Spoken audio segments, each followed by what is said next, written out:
શહેરના સૌથી મોટા ગંજ બજાર ઊંઝામાં નવા જીરાની આવકનો ધમધમાટ શરૂ થયો। આ વર્ષે કુદરતી પરિબળોના કારણે ઉત્પાદનમાં ઘટાડો થવાની ભીતિ છે। માવઠું અને પાછોતરા વરસાદને પગલે જીરાના પાકને મોટું નુકસાન થયું છે, જેની સીધી અસર ભાવ પર પણ જોવા મળી રહી છે।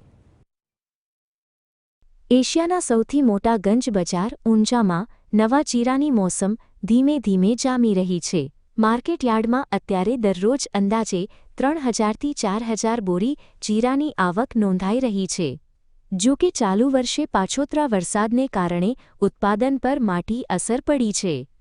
કૃષિ નિષ્ણાતોના મતે ગત વર્ષની તુલનામાં આ વખતે ગુજરાતમાં જીરાના પાકમાં 20થી 25% ઘટાડો નોંધાય તેવી શક્યતા સેવાઈ રહી છે।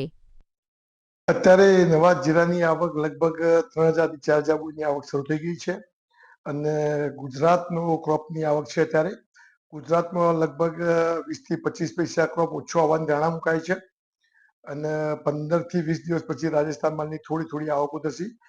ઓલ ઓવર ગુજરાત અને રાજસ્થાન થઈ ગઈ સાલ કરતાં 15થી 20 પૈસા ક્રોપ ઓછો આવવાની ધારણા મુકાઈ રહી છે। અત્યારે બજારમાં જૂના જીરાના ભાવ 4000થી 4300 રૂપિયાની વચ્ચે છે, જ્યારે નવા જીરાના ભાવ પ્રતિમણ 4200થી 4600 રૂપિયા સુધી બોલાઈ રહ્યા છે। આગામી 15થી 20 દિવસમાં નવી સિઝન પૂર્ણપણે શરૂ થતાં રાજસ્થાનમાંથી પણ નવા જીરાની આવક શરૂ થશે।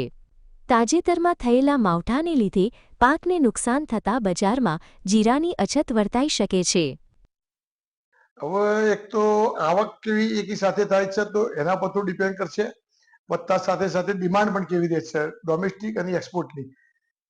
કદાચ 500-700 રૂપિયાની તેજી આવવાની 20 કિલોની ધારણા મુકાય છે।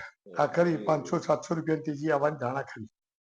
નિકાસ અને સ્થાનિક માંગને જોતા આગામી સમયમાં પ્રતિ 20 કિલોએ 500થી 700 રૂપિયાનો તોતિંગ વધારો થવાની પ્રબળ શક્યતા છે। આમ ઓછા ઉત્પાદન છતાં ઊંચા ભાવ મળવાની આશાએ ખેડૂતો અને વેપારીઓમાં ખુશીનો માહોલ જોવા મળી રહ્યો છે। સંકેત સિડાના, GSTV મહેસાણા।